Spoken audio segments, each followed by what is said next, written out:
Et donc, tu vois, cette chanson, j'ai mis 2 semaines à me la sortir de la tête. Un jour et demi après, j'ouvre mon ordinateur, boum, je tombe dessus, je suis reparti pour 2 semaines. C'est comme si elle me poursuivait, vraiment, c'était terrible. Ah bah tu sais, niveau poursuite, moi j'ai pas été gâtée non plus là. Hein. Il y a quelques temps, je suis passée sur un site, je voulais regarder le prix des tablettes. J'avais envisagé d'en prendre une. Au final, j'ai pas vraiment envie d'une tablette, donc j'ai laissé tomber. Je voulais juste, tu vois, regarder comme ça les prix. Depuis que je suis passée sur ce site, partout, tout le temps, sur tous les sites, les réseaux sociaux, partout, j'ai de la pub pour les tablettes qui apparaissent, on met promo, etc. Et j'ai vraiment l'impression qu'on me poursuit, c'est de la persécution. Bah, les cookies. Les cookies, Non, cookies les cookies, c'est à chaque fois que tu vas sur un site, le site laisse un petit programme qui s'appelle un cookie, Ouais. qui dit Élise Lazarus est venue sur mon site à telle heure, elle a passé tant de temps à regarder telle tablette, telle tablette, telle tablette, telle tablette, telle tablette, telle tablette. Et ensuite, tous les autres sites sur lesquels tu vas aller vont aller lire les cookies pour voir ce que tu aimes, ce qui t'a intéressé. Et donc, on te suit à la trace, au millimètre près. On sait ce que tu as fait, on sait tout de toi. C'est vrai ça du coup. Nos données sur Internet deviennent quoi?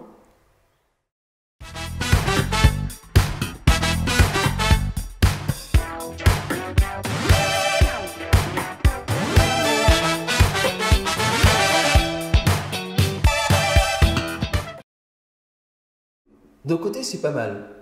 Parce qu'avec toutes ces données, il y a moyen de trouver des choses intéressantes. Par exemple, je sais que certaines maladies, on arrive à identifier leur cause plus facilement parce que grâce à l'afflux de données personnelles qui arrivent, on arrive à faire des recoupements sans lesquels on ne trouverait pas les raisons de telle ou telle maladie. Ouais, bon, ça c'est super précis, mais bon, c'est vrai que d'un autre côté, de la pub, de toute façon, j'en ai. J'ai pas le choix, de toute façon, ça arrive. Ouais. Et après tout, les tablettes, ça m'intéresse quand même un peu plus que, je sais pas moi, des pubs pour des tracteurs. Là, j'en aurais vraiment rien du tout à faire. Là où ça commence à devenir problématique, c'est quand on exploite tes données personnelles dans le but simplement de te tondre, tu vois, de faire du pognon sur ton dos. Genre, t'as un problème de morale, tu cherches des solutions naturelles pour je sais pas, retrouver la forme, l'enthousiasme, l'énergie. D'un seul coup, tu te fais spammer par toutes sortes de gens qui achètent ce genre de données-là pour te vendre souvent des produits de charlatans, quoi. Des choses un peu magiques qui vont te faire la pierre. Je sais pas si tu connais la pierre de Ré ou tu sais, c'est des trucs qu'on C'est te quoi? vendait dans. Ah, dans les cristaux, les trucs comme ça, c'est Ouais, censé t'aider à aller mieux. la pierre magnétique avec laquelle Ouais. tout va te réussir, l'être aimé va revenir en 3 jours. Enfin bon, voilà. Ça c'est le problème avec le big data, c'est qu'on récupère tes données et puis on vend les données massivement à des gens qui n'ont pas forcément de scrupules, quoi. Puis avec tout ce que tu me dis là, en fait, je me dis, ben, plus le temps avance, plus ils ont de moyens de récupérer mes données. Je vois sur les réseaux sociaux le nombre de choses qu'on met sans réfléchir. Tu sais, à un moment sur Facebook, il y avait une grande mode.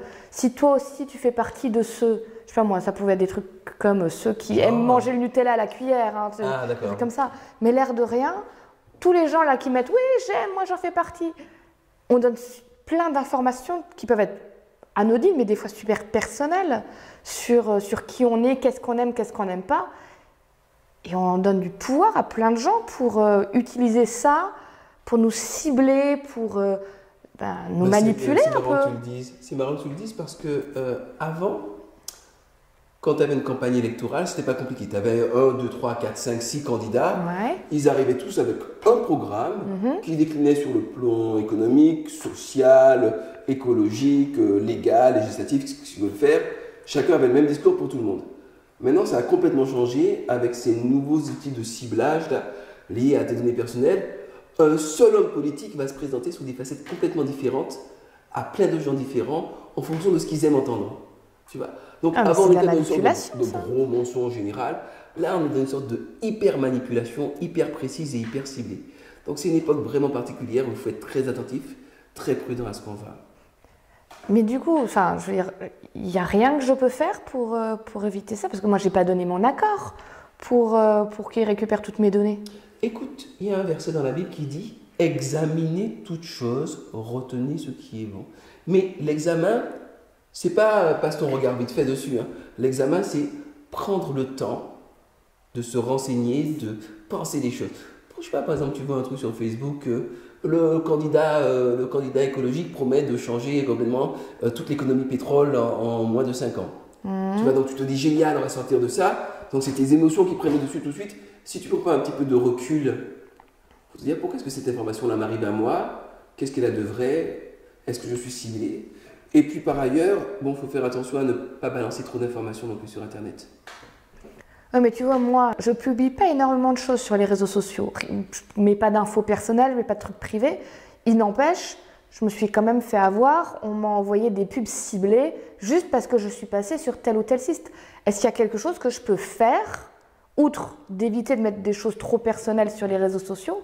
Est-ce qu'il y a des choses que je peux faire pour être un peu plus tranquille et qu'on récupère moins mes données? Oui, je crois qu'à moins que tu ne souhaites que l'univers entier dispose de tes données, de tes goûts, il faut naviguer toujours en navigation privée. Ouais. Il faut utiliser, si c'est possible, ce qu'on appelle un VPN. C'est un logiciel qui crypte ta ligne, quoi. En gros, qui rend impossible de détecter. Et puis enfin, il y a des solutions d'anonymisation qui se vendent, ou qui sont gratuites d'ailleurs. Des petits plugins que tu mets dans ton navigateur qui suppriment ce qu'on appelle les trackers. Les trackers, c'est ces petits limiers là qui te suivent, qui savent où est-ce que tu mets ta souris, combien de temps tu restes dans telle zone, à quelle vitesse tu défiles. Tout est mesuré et on t'analyse, on te décortique et puis on vend tes données à des gens qui ensuite vont venir profiter de toi pour faire du pognon typiquement. Ouais, donc en gros, ces trucs-là, c'est pas, si on en prend, ça ne veut pas dire qu'on a des choses à cacher, ça veut juste dire qu'on ne veut pas que nos données soient vendues à n'importe qui. Absolument, surtout qu'il suffit d'un changement de loi pour que des données super délicates et super privées soient vendues à ta mutuelle de santé, à ton assureur. En fait, ça peut te pourrir la vie. Donc, prudence, surfez couvert.